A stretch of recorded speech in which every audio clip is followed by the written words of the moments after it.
دا د قبایلي ضلعې اورکزو د مرکزي سیمې غرونه دي. دلته سهار له رڼا سره د ماشومانو یو بل سفر پیلیږي. داسې سفر چې منزل یې ښوونځی وي، خو لاره یې له ستړیا، خطر او ستونزو ډکه وي. د چپر، لایچیړی او کلاک د کلو لسګونه زده کوونکي هره ورځ له 10 تر 15 کیلومترو پورې مزل کوي څو د های سکول ټولګي ته ورسیږي. دا لارې نه پخې دي او نه خوندي، تنګې ډبرینې او جګې غرنۍ لارې دي چې په ژمي، باران او واورو کې لا ډېرې خطرناکې شي. د ډېرو ماشومانو لپاره دا مزل یوازې ښوونځي ته تګ نه، بلکې هر ورځ له سختو حالاتو سره مبارزه ده.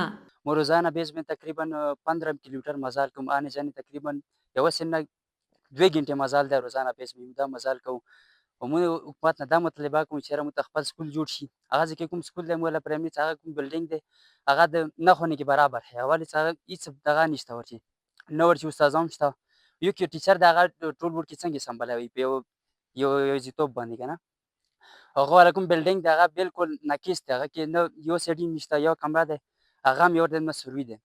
دیو جنا مو گزارش ته حکومت ته مطابق میډل کې یو کې مخای کی او مساحزو سکول دغه سره شتم نه. د سیمې خلک وایي په ډیرو کلو کې یوازې یو پرایمري سکول شته، هغه هم ډیر وخت تړلی وي. د میډل او های سکول نشتوالی ماشومان اړکوي چې هره ورځ اوږده لاره ووهي. د نجونو لپاره خو تر اوسه هیڅ ښوونځی نشته او ډېرې نجونې د زده کړو له حقه بې برخې پاتې دي. د سړکونو حالت هم ښه نه دی. په ډېرو ځایونو کې هغه خامه لارې هم د خلکو په خپله مرسته جوړې شوي دي. د سختې یخنۍ، باران او خراب موسم سره سره ماشومان خپل مزل نه پرېږدي، خو د لارې اوږدوالی او ستونزې ځینې زده کوونکي دې ته اړکوي چې خپلې زده کړې نیمګړې پرېږدي. د کال 2023 د سرشمېرنې له مخې په اورکزو کې د سواد کچه یوازې 23 سلنه ده، په داسې حال کې چې د ښځو د سواد کچه شاوخوا 9 سلنه ده.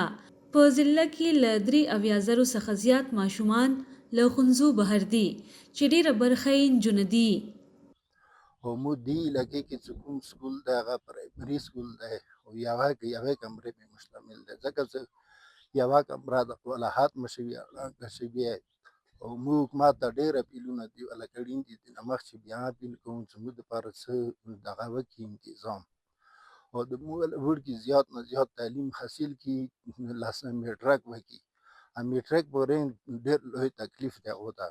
مزل کې یاره یوه نیمه ګنټه 2 ګنټې مزل یوه طرف نه کوي، یوه نیمه 2 ګنټې مزل بل طرف نه کوي. نو هغو وړکو ته ډېرې ستونزې ولې څه باران وي، بارانه وجې نه هغو ته تکلیف رسېدی شي او همداسې نورو دغه نشي کولی که هم باغ باندې نشي رسېدی، دغه نه هم پاتې کېږي اسمبلیونه. د سیمې اوسیدونکي له حکومته غواړي چې لومړی د کلي د پرایمري سکول نیمګړې ودانۍ بشپړه کړي او ورسره د میډل او های سکولونو جوړولو ته هم پاملرنه وکړي. د دوی په وینا که د زده کړو اسانتیاوې برابرې شي، نه یوازې د دغو ماشومانو راتلونکی به روښانه شي، بلکې د ټولې سیمې پرمختګ ته به هم لاره هواره شي. خالده نیاز، شال نیوز، اورکزۍ.